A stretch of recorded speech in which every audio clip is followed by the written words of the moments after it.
Bonjour et bienvenue à tous. Nous sommes à Deauville pour l'EPT jour 3. On vous reçoit ici en salle de presse, ça change un petit peu de décor et vous pouvez voir comment les équipes de coverage travaillent derrière nous. Donc on reçoit aujourd'hui Tristan qui est au départ de ce jour 3 et plutôt pas mal. Donc on va lui demander déjà comment il aborde ce jour 3. Bah écoute, comment j'aborde ce jour 3 ? Bah déjà tout d'abord j'ai très bien dormi, donc je suis en pleine forme. C'est important ça chez toi, hein. Il faut combien d'heures de sommeil ? Normalement les 12 heures, là j'attaque les 9 heures, donc je suis un petit peu en dessous des prévisions. Mais moi ça, je suis en pleine forme, j'ai comme à mon habitude dans chaque jour, j'ai pas mangé avant, je me nourris uniquement de Mars, de Twix et d'autres cochonneries du genre. 2-3 petits cafés pour tenir la route et puis normalement je pense que ça devrait aller pour aujourd'hui. Donc voilà. Bon, moi j'ai envie de parler déjà du rush dans lequel tu es, parce que la semaine avant le PT il y avait les EFOP à Paris. Tu as fait de très beaux résultats, tu peux nous dire un petit peu lesquels ? Alors ouais, effectivement je suis en plein rush, donc j'ai fait 5 tournois donc aux EFOP. Donc le premier tournoi où ça commençait quand même très mal, je me fais sauter à la deuxième main, donc c'est un 250 freeze out. Donc après par la suite je fais une 16e place sur 200, un 500 freeze out. Après je fais le 1000 où je me fais sortir sur un bad beat, le 2000 où on était ensemble en demi-finale et en quart où t'as vraiment manqué de chance et tu méritais vraiment d'aller très loin. Bref, passons, où je termine à la 9e place de la table finale et après derrière je fais le 1000, donc le tournoi de clôture des EFOP, où j'ai la chance de terminer 3e et de dealer avec 2 personnes avec qui j'ai déjà joué à la Mamounia. Ils sont très sympas, en la personne de Fouad et de Mounir, donc on a dealé à 20 000 chacun. Donc voilà, très grosse semaine. Derrière je fais le super satellite où je gagne mon ticket. Et puis voilà, toujours engagé dans le jour 3 de l'EPT de Deauville. T'as combien en jetons là ? Donc là je suis à 178 500 exactement. Donc la moyenne est à quelque chose comme 134 000 je pense à mon avis. Tu sais donc, tu vois, il reste 47 joueurs. Hein. Ouais, je suis 12e en fait. 12e. Voilà, 12e donc c'est très bien. Voilà, pour que ça dure. Je suis à la table de Michel Abécassis qui a un petit peu plus de 300 000, donc qui est 2e en chip dans le tournoi.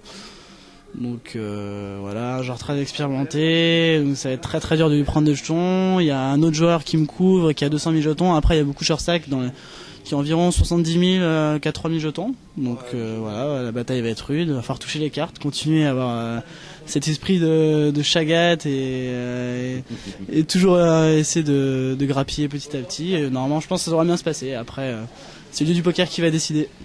Bien sûr, mais de toute façon on te suit évidemment de très près et on voit que tu proposes un jeu très solide depuis 2 semaines et plus.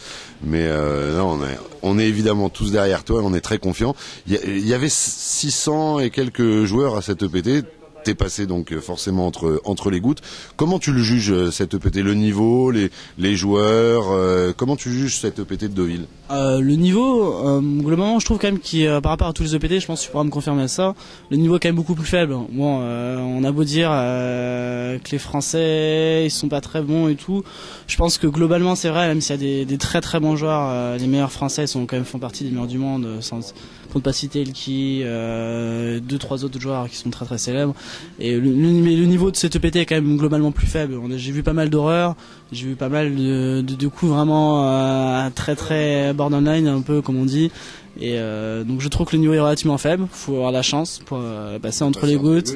C'est ça exactement. J'en ai eu notamment un coup. Je m'engage à tapis pré-flop avec As-Dame contre paire de roi.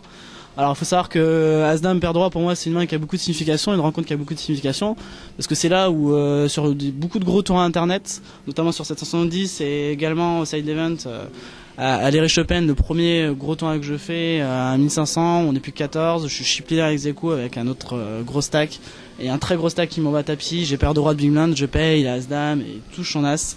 Et ça m'a coûté justement la table finale de ce side event à 1500 €. Et là cette fois-ci c'est moi qui ai As-Dame, c'est mon adversaire qui a paire de roi et cette fois-ci c'est moi qui touche l'As, même la Dame pour le panache qui sert pas à grand chose mais elle fait plaisir aussi.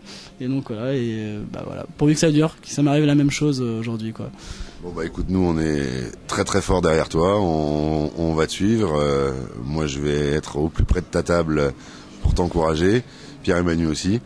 Et on va te souhaiter le meilleur jeu possible, les meilleures mains, le petit coup de chance quand on aura besoin, de pas être payé quand t'es en pur bluff.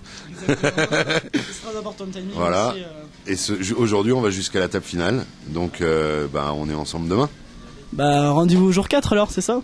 Exactement, c'est ça. Ouais. Ok. Salut Tristan. Et merci et surtout, Salut. vas-y.